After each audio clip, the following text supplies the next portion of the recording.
Hearing is the child's most important sense for developing spoken language. And the sixth sound test is one of the most important ways that we can make sure that they are hearing as well as they possibly can on a day-to-day basis.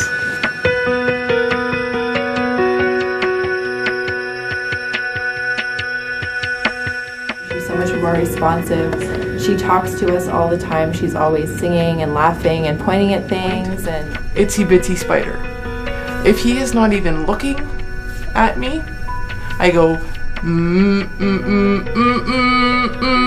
that's all he needs. And he's right there, and he's all excited. Now we're able to do the sound test quick enough that it's just a part of our routine. For children with hearing loss, possibly the most important thing that we can do is make certain that they have the best possible access to sound through their amplification. One of the ways that we do this is called the Ling six sound test. The six sound test is a way to make something that is invisible visible. Hearing is invisible, and yet what we're trying to do with children with hearing loss is make them really active listeners. So the first thing that the Ling six sound test can do is be a way of making that active hearing visible. The second thing the Ling six sound test can do, in addition to just helping us make sure that the child is hearing what they need to hear, is it can help parents be confident that their child is hearing. And this assists them in placing more emphasis on the child's hearing as a mode for learning language. Oh, and the indoor playground, is it a really big playground?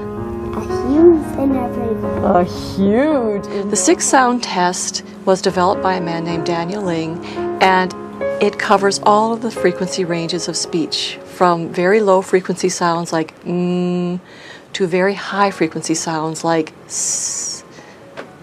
The six sounds are oo, ah, e, sh, s, m. When we present children with these sounds in a structured way, we can tell whether they are hearing everything they need to hear to best support spoken language. This is a test that can be done by parents at home. It can be done by school staff in a parent's educational setting. It is a test that is fairly fast, it's fairly portable, and it can really be a great support in making sure that children are making the best use of their amplification.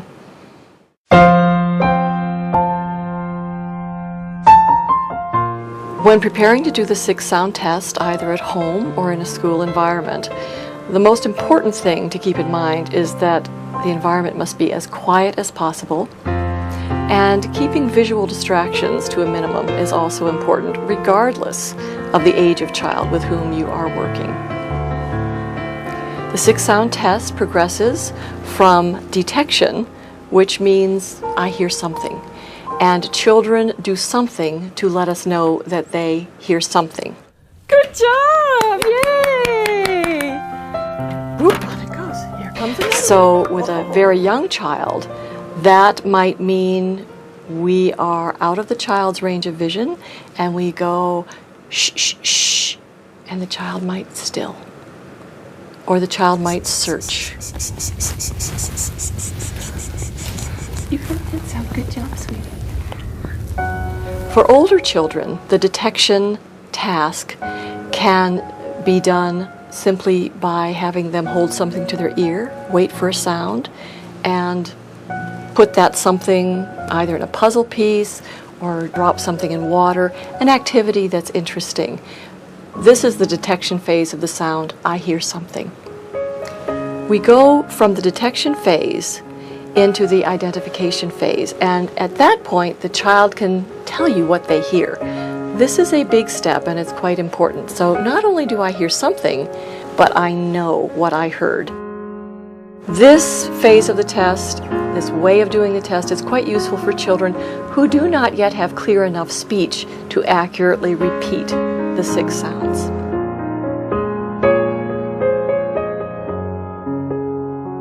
The Ling six sound test is very important to do with children of all ages. But very young children, particularly children under 2 years of age, may not be able to do it in the structured ways that you have seen.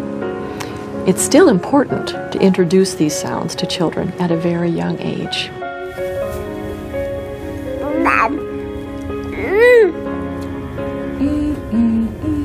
The way we do this is, first of all, making sure that we are using the idea of a quiet environment and the idea of coming out of quiet with a sound. Very young children, even if they can hear a sound, really must be captured by the sound. So for children, very young children, even if they hear a sound, they may not respond to it unless it's interesting. And so we come out of quiet. We have them doing some sort of a very quiet task. Maybe they're playing on their own, not with blocks, not with noise-making toys, probably softer toys, maybe soft books. After about 10 seconds of quiet, with very young children, I present the sound in an interrupted pattern. I will say, ah, ah, ah. The reason I use an interrupted pattern is that for very young children, it's unusual, and they're much more likely to respond to it. The first response you will see with children who are very young, under 6 months old, sometimes is just a stilling response. They will stop doing something they're doing. They might stop sucking on a pacifier or a bottle. They might just stop moving. So we look for a stilling response with very, very young children. For a child who's 3 and older, they are often quite ready to do the detection task. And that detection task usually involves the child having some kind of toy, holding the toy to the ear, waiting, and then doing something with the toy. Yeah, good job, Kinley. There are a number of ways that we can do this test. When we use the speech screen to do the 6-sound test, we can be sitting beside the child approximately 2 to 3 feet away. We want to make sure, if we're using a speech screen, that the child really can't see any movements on our face. It's quite important that we are certain that the reaction you see is a reaction to sound, not to some movement of your face. The other way that we frequently do this task is we have the child seated comfortably in a chair, and we are about 3 feet behind that child. Oh man, what a good listener you are. This makes certain that the child is not getting any visual information at all. It sometimes takes a while to teach the child to do this task in this way, and sometimes it really helps if there are 2 people there to do it. So this is a task for moms and dads to do together. It's also really something that older siblings can help with to model and demonstrate. The most successful way of doing the 6-sound test at home would probably have to be with 2 people. Stop this and listen. Shh, shh, shh, shh. How perfect was that? Huge. Either myself or his dad would get in front of him, and the other one get behind him. When it is just one of us, it is pretty difficult. In all honesty, we have a pretty big TV, and we kind of use that as a reflective surface to see if he actually if his eyes go towards our sound. Ideally, we get the child to go through all 6 sounds at least once, and it's even better if we can get them to do it twice. E. Good job.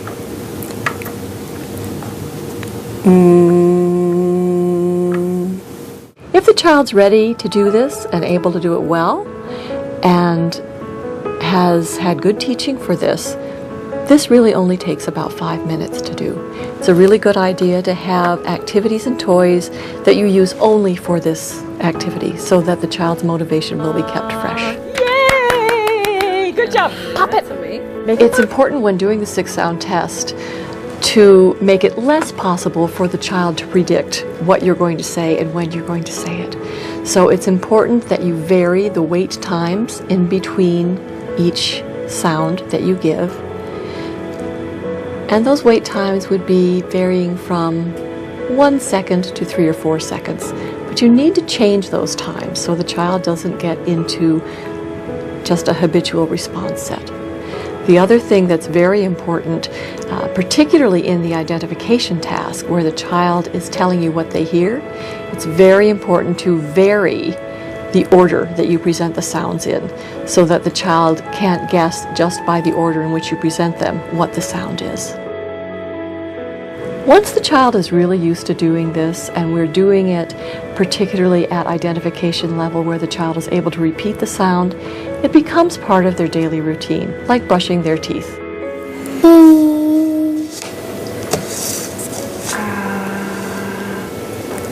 The hearing aids go on, the cochlear implants go on, we walk them through the 6-sound test. It takes about 2 minutes, and we have that assurance that their equipment is working well.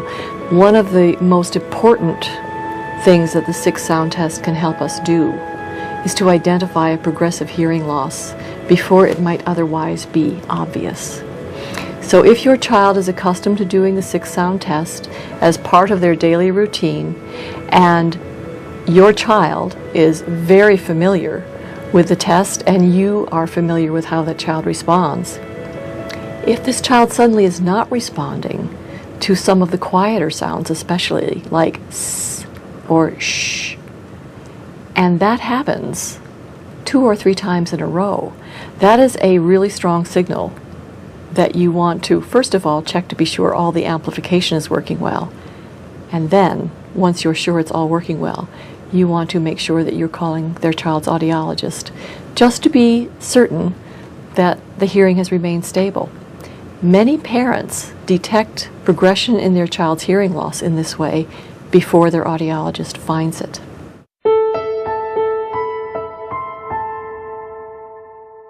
For children who have multiple involvements, who have motoric limitations, who have cognitive limitations, the Ling 6-sound test may take more time for the child to establish a consistent response, but it may also still be the most important indicator of how well the child hears. It's really important when we're doing the 6-sound test to make sure that they have stable seating, comfortable seating, so that they really can focus on the sound that's being presented. For some children, they might even be lying down to do the test. In this case, the test would take 2 people, one to be standing behind the child and one to be watching the child's face to make certain that there's a consistent response. The wait times in between presenting sounds might be longer for children who have multiple involvements.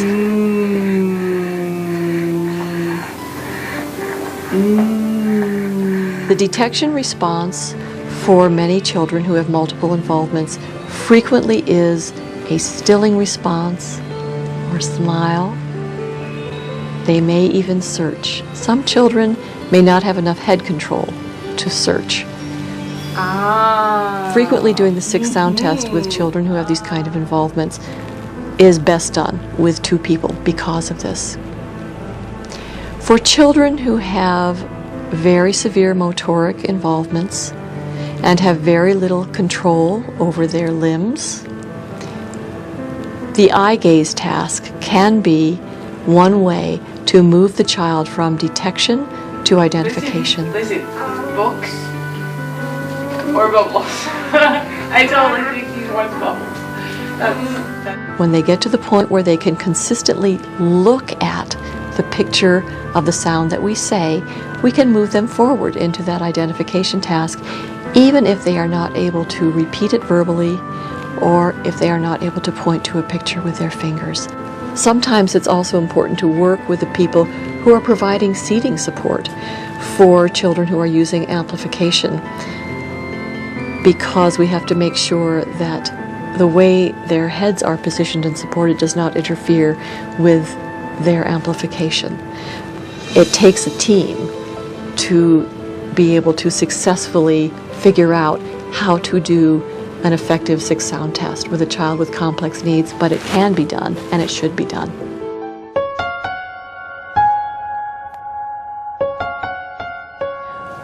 We've reviewed the importance of the six-sound test, the importance of always having a quiet environment when we do the six-sound test, the importance of making sure that your child's amplification equipment is working before we do the six-sound test. We've talked about the test's progression from the detection phase, where children are letting us know they've just heard something, all the way to the identification phase, where children can tell us what they have heard, either by pointing to a picture or by actually saying the sound. We've talked about different ways that we can do the test, using a speech screen or standing behind the child, and the importance of using conversational loudness of speech to do the six-sound test, the importance of coming out of quiet for very, very young children, looking for a stilling response. Even when children are very young, we can start using the six-sound test to make sure that they're hearing. We've talked about how the six-sound test can act as a way to make the invisible act of hearing visible, and how powerful that can be in terms of helping the child to become an active listener, and also in terms of helping the parents trust that the child is hearing, and trust that they can speak to their child, and that their child can develop spoken language through the sense of hearing.